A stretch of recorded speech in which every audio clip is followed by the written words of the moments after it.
Yeah, I think the market gets a little ahead of itself. And, I've been saying it for a long time. When is bad news bad news? The unemployment numbers have been horrific, and people just think, well, Fed's going to lower rates. I was just watching a clip of Rand Paul talking about what you've been talking about for quite some time about interest on the reserves and what the Fed's doing.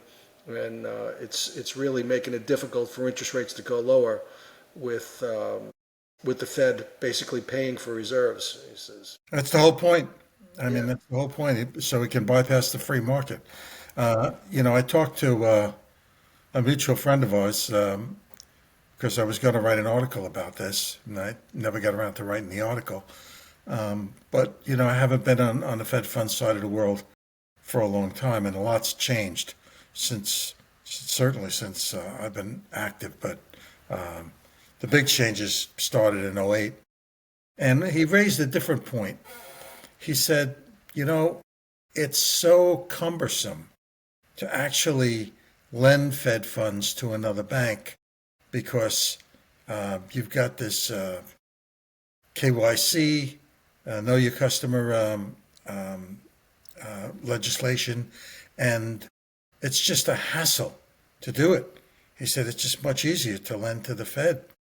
So they've actually put a credit barrier. So basically, if you lend it to the Fed, it's like buying treasuries from a capital standpoint. It affects your tier one capital if you lend to a different bank. So if you lend Feds to a regional bank, so they've effectively dismantled the market in two directions. One, from the standpoint of the actual rate itself, the Fed paying above the market rate, but over and above that, the differential, and the bureaucratic hassle that they've made the credit side of it. So they've really changed the capital structures, and they made it very hard for the interbank market to flourish. So they've become like the clearinghouse, That's everything else. exactly the word I used, and he said, "Yeah, that's the right word." He said that is the right word. The Fed has become the clearinghouse for Fed funds, So, and he said, "I'm getting money." He was arbing something like 60 to 80 basis points. He said, I'm a prime name, so I'm getting money 20, 30 basis points lower, and then I'm giving them to the Fed. So I guess 80 basis points is probably worth the hassle to take money. But I'm not sure. I didn't really pursue this, whether or not taking money um, generated the same kind of bureaucratic headache that lending money would be. But the differential he was saying to me was easily 60 to 80 basis points. The Fed is overpaying for Fed funds.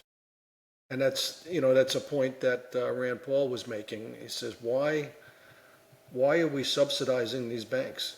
He says, 40% of them are foreign banks that we're just given tens of billions, hundreds of billions of dollars a year. Well, from a budget standpoint, expense side of the ledger, yeah, that's a valid point. Yeah, But it's really beyond that. yeah.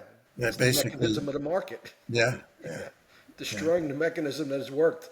The Fed really is an octopus now. It's got its hands all over, yeah, and decentralize the market. yeah, Basically, now you got to go through the clearinghouse. yeah. It's I thought that was very interesting listening to him yesterday, and I know it's what you've been talking about for a while. So People that aren't market savvy, haven't lived inside the market, don't see these kinds of changes, but they're massive changes. I mean, the Fed has really become another arm of government in a way. We have the what? legislative, Yeah, we have the administrative and the judicial, which has stepped up and tried to take control. But now the Fed itself is the financial arm. It's almost like we have four branches of government now.